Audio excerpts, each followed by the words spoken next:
আজকের গল্পের নাম পুরঞ্জনের স্ত্রীত্ব প্রাপ্তি এবং অবিজ্ঞাতের উপদেশে মুক্তি লাভ। পুরাকালে নারদ মুনি রাজা প্রাচীন বহ্নিকে বললেন, প্রাচীনকালে পুরঞ্জন নামে এক মহা যশস্বী রাজা ছিলেন।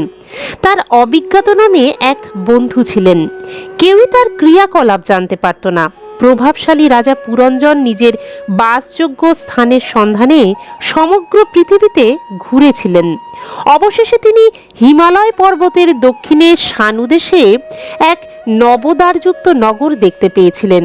সেই নগরটি ছিল অতি আশ্চর্য এবং সেই আশ্চর্য নগরীর উপবনে বিচরণ করতে করতে রাজা পুরঞ্জন এক পরমা সুন্দরী নারীকে দেখতে পেলেন, যিনি দৈবক্রমেই সেখানে এসে পড়েছিলেন।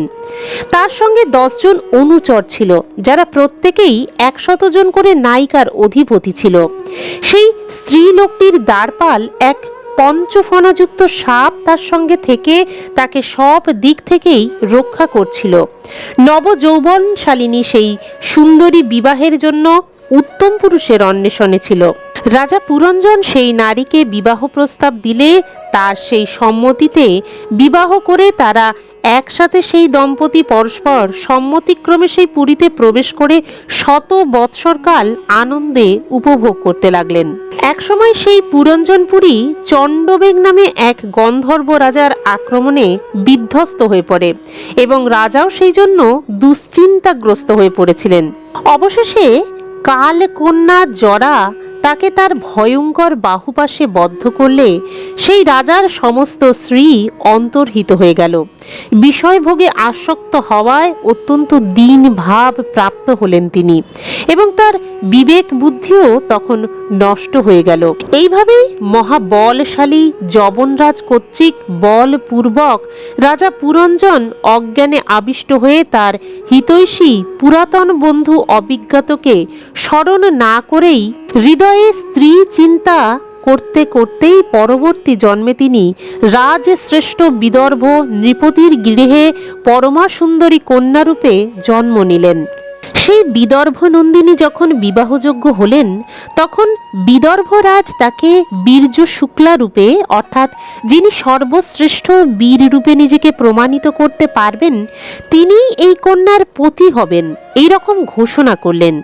তখন শত্রুপুরী বিজেতা পাণ্ডব নৃপতি মহারাজ মলয়ধ্বজ যুদ্ধে সকল রাজন্যবর্গকে পরাজিত করে তাকে বিবাহ করলেন। মলয়ধ্বজ তার গর্ভে এক কৃষ্ণনয়না কন্যা ও তার অনুজ 7টি পুত্রের জন্ম দিলেন। এই 7 জন পরবর্তীকালে দ্রাবিড় দেশের 7 নরপতি হয়েছিলেন। মহারাজ এদের প্রত্যেকেরই আবার বহু সংখ্যক পুত্র হয়েছিল, যাদের বংশধররা মন্বন্তরের শেষ পর্যন্ত এবং পরে এই পৃথিবীকে ভোগ করতে থাকবে। রাজা মলয়ধ্বজের প্রথম কন্যা ব্রতনিষ্ঠা পরায়ণ ও ধর্মশীলা ছিলেন। মহর্ষি অগস্ত্য তাকে বিবাহ করেন।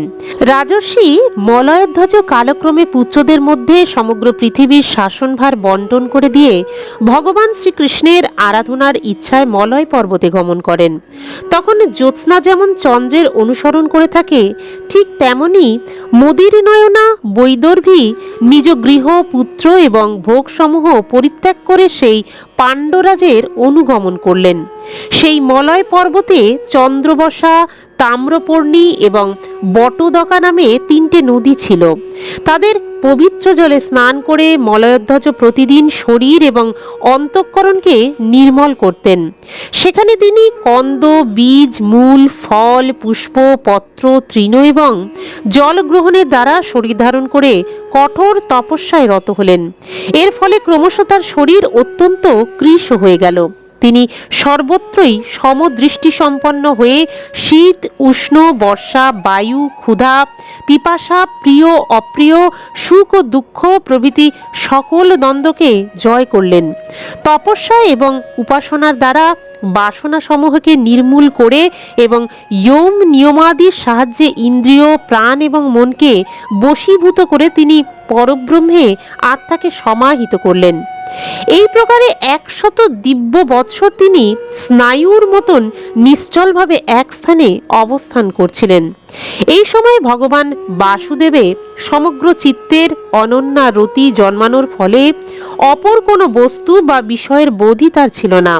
মহারাজ, গুরুরূপী সাক্ষাৎ ভগবান শ্রীহরির উপদিষ্ট এবং নিজ অন্তঃকরণে সর্বতোমুখী দীপ্তি বিস্তারকারী বিশুদ্ধ জ্ঞানরূপে দীপের প্রভাবে তিনি আত্মাকে দেহাদি সমস্ত উপাধির প্রকাশক এবং সেগুলির থেকে ভিন্ন বলেই অনুভব করলেন। স্বপ্নাবস্থায় যেমন বিবিধ প্রকার মিথ্যা প্রতীতির মধ্যেও সেই সবের দ্রষ্টা হিসাবে তদরিক্ত আত্মার বোধ অক্ষুণ্ণই থাকে, তেমনি অন্তঃকরণের বৃত্তির সাক্ষীরূপী নির্লিপ্ত আত্মার স্বরূপ উপলব্ধির ফলে তিনি সর্বপ্রকার বিষয়ানুভবের থেকে সম্পূর্ণ বিরত ও নির্লিপ্ত হয়ে গেলেন। অনন্তর পরব্রহ্মে আত্মাকে এবং আত্মাতে পরব্রহ্মকে অভেদরূপে অনুভব করে এবং শেষ পর্যন্ত এই অভেদ চিন্তনকেও ত্যাগ করে সর্বথা শান্ত এবং এই সংসার থেকে উপরত হলেন। রাজন, পতিব্রতা বৈদর্ভী এ যাবৎকাল সর্বপ্রকার ভোগ পরিত্যাগ করে গভীর অনুরাগের সঙ্গে নিজের পরম ধর্মজ্ঞ স্বামী মলয়ধ্বজের পরিচর্যা করে চলেছিলেন। তিনি চির পরিধান করতেন। ব্রত উপবাসাদি পালনের ফলে তার শরীর কৃশ এবং পরিচর্যার অভাবে মস্তকের কেশরাশি জটাবদ্ধ হয়ে গেছিল। তিনি তার পতির সমীপে ধূমরহিত অঙ্গারানলের পাশে শান্ত নিষ্কম্প অগ্নিশিখার মতন শোভা পেতেন। তার পতি মলয়ধ্বজ উপরত হলে অর্থাৎ মৃত হলে তিনি পূর্ববৎ স্থির আসনেই বিরাজমান ছিলেন। এই জন্য প্রথমত সেই সাধ্বী রমণী সেই সম্পর্কে অনবহিত থেকে যথাপূর্ব প্রিয়তমের সেবা করে চলেছিলেন। অবশেষে স্বামীর চরণ সেবা করতে গিয়ে যখন দেখলেন তার চরণে জীবিত মানুষ সুলভ তাপ একেবারেই অনুপস্থিত, তখন তিনি যূথভ্রষ্টা মৃগীর মতন অত্যন্ত উদ্বিগ্ন হয়ে উঠলেন। সেই নিবিড় বন মধ্যে তিনি নিজেকে অনাথ ও অসহায় জেনে শোকার্ত হয়ে অশ্রুধারায় বক্ষস্থল সিক্ত করে মুক্ত কণ্ঠে রোদন করতে লাগলেন। তিনি এই প্রকারে বিলাপ করতে লাগলেন, হে রাজর্ষি, উঠুন উঠুন, এই সমুদ্র মেখলা ধরণী দস্যু এবং অধার্মিক রাজাদের ভয়ে ত্রস্ত হয়ে উঠেছে, আপনি একে রক্ষা করুন। স্বামীর অনুগামিনী হয়ে যিনি বনে গেছিলেন সেই অবলা বৈদর্ভী এইভাবে বিলাপ করতে করতে মৃত পতির চরণে পড়ে ক্রন্দন ও অশ্রু বিসর্জন করতে লাগলেন। অনন্তর কাষ্ঠ দ্বারা চিতা রচনা করে তার ওপরে পতির শব স্থাপন করে অগ্নি সংযোগ করলেন এবং বিলাপ করতে করতে নিজে অনুমৃতা হওয়ার সংকল্প করলেন। মহারাজ, এই সময় তার পুরাতন মিত্র এক আত্মজ্ঞানী ব্রাহ্মণ সেখানে উপস্থিত হলেন। তিনি সেই ক্রন্দন পরায়ণা অবলাকে মধুর বাক্যে সান্ত্বনা দিয়ে বললেন। ব্রাহ্মণ বললেন, হে ভদ্রে, তুমি কে বা কার পত্নী অথবা কার কন্যা যার জন্য তুমি শোক করছো? এই সেই শয়ানো ব্যক্তি বা কে? আমাকে কি তুমি চিনতে পারছো? আমি তোমার সেই সখা যার সঙ্গে তুমি পূর্বে বহু বিচরণ করেছ। বন্ধু, তোমার নিজের পূর্বাবস্থার কথা মনে পড়ে কি, যখন তোমার অবিজ্ঞাত নামে একজন সখা ছিল? তুমি পার্থিব সুখ ভোগ করবার জন্য বাসযোগ্য স্থানের অন্বেষণে আমাকে পরিত্যাগ করে চলে এসেছিলে। হে আর্য, তুমি এবং আমি দুই বন্ধু পূর্বে মানস বিহারী দুটি হংস ছিলাম। আমরা বহু সহস্র বৎসর কোনো বাসস্থান বিনাই থেকেছি, কিন্তু বন্ধু, তুমি বিষয় সুখ ভোগের ইচ্ছায় আমাকে ত্যাগ করে এই পৃথিবীতে চলে এসেছিলে। এখানে বিচরণ করতে করতে তুমি কোনো এক স্ত্রী লোকের দ্বারা নির্মিত এক বাসস্থান দেখতে পেয়েছিলে।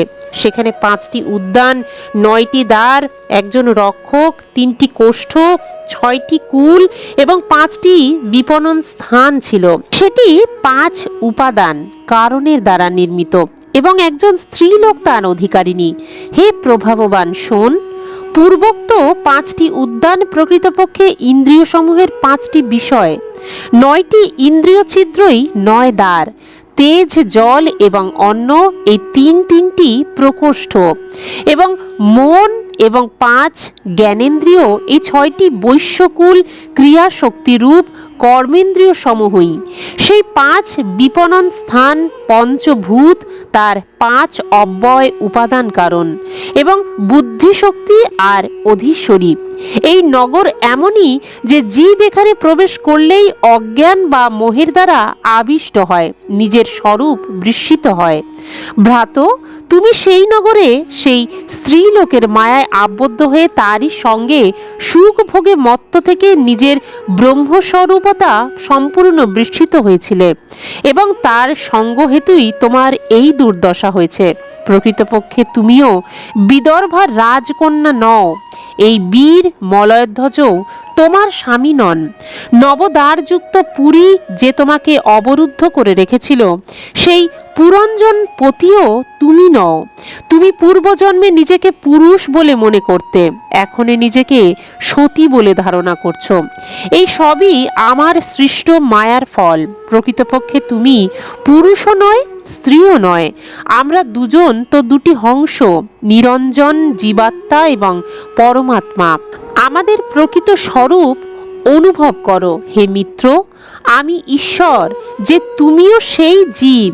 তুমি আমার থেকে ভিন্ন নও। বিচার করে দেখো, আমি সেই যে তুমি। জ্ঞানী পুরুষ আমাদের দুজনের মধ্যে সামান্যতম পার্থক্যও দেখেন না। যেমন একই ব্যক্তি নিজ দেহের প্রতিবিম্ব দর্পণে এবং অপর কোনো ব্যক্তির চক্ষুতে ভিন্ন ভিন্ন রূপে দেখে থাকে, সেই রকমই একই আত্মা বিদ্য এবং অবিদ্যা রূপ উপাধি ভেদে নিজেকে ঈশ্বর এবং জীবরূপে ভিন্ন ভিন্ন প্রকারে অনুভব করছেন। এই রূপে সেই মানস সরোবরবাসী হংস জীব এবং হংস ঈশ্বর কর্তৃক প্রতিবোধিত হয়ে নিজ স্বরূপে স্থিত হলেন এবং নিজ মিত্ররূপী পরমেশ্বরের বিরহের ফলে নষ্ট স্মৃতি আত্মজ্ঞান পুনরায় লাভ করলেন। মহারাজ বহিষ্মন, আমি এই তোমাকে পরোক্ষভাবে আধ্যাত্ম তত্ত্বের দিক দর্শন করালাম, কারণ ভগবান জগৎকর্তা জগদীশ্বর পরোক্ষ প্রিয়। বাক্যের সাহায্যে যে আধ্যাত্ম তত্ত্ব কখনোই নিশ্চিত রূপে প্রকাশ করা যায় না, তার দোতনা পরোক্ষ বাচনভঙ্গির দ্বারা আভাসিত করার রীতি অনুভবী সাধক সমাজেই প্রচলিত। এই সমস্ত কাহিনী শোনার পর রাজা প্রাচীনবর্ণী নারদ মুনিকে বললেন, ভগবান, আপনার উক্তির তাৎপর্য সম্পূর্ণরূপে আমার বোধগম্যই হয়নি। প্রকৃতপক্ষে আধ্যাত্ম তত্ত্ববিদ জ্ঞানী ব্যক্তিরাই এর মর্ম বুঝতে পারবেন। আমার মতন কর্মমোহিত জীবের পক্ষে তা ধারণা করা সম্ভবই নয়। তখন নারদ মুনি এই পুরঞ্জন কাহিনীর ব্যাখ্যা করলেন, অর্থাৎ পুরঞ্জন উপাখ্যানের তাৎপর্য আপনাদের জানতে গেলে চ্যানেলটিকে অবশ্যই সাবস্ক্রাইব করে রাখবেন এবং পাশের বেল আইকনটাও প্রেস করে রাখবেন। তাহলে আমি যদি আবার নতুন ভিডিও আপলোড করে থাকি, তার নোটিফিকেশনগুলো আপনাদের কাছে খুব সহজেই পৌঁছে যাবে। তাহলে দেখা হচ্ছে আবার নতুন একটা কাহিনী পুরঞ্জন উপাখ্যানের তাৎপর্য নিয়ে। ততক্ষণ সকলে ভালো থাকবেন, সুস্থ থাকবেন। ধন্যবাদ।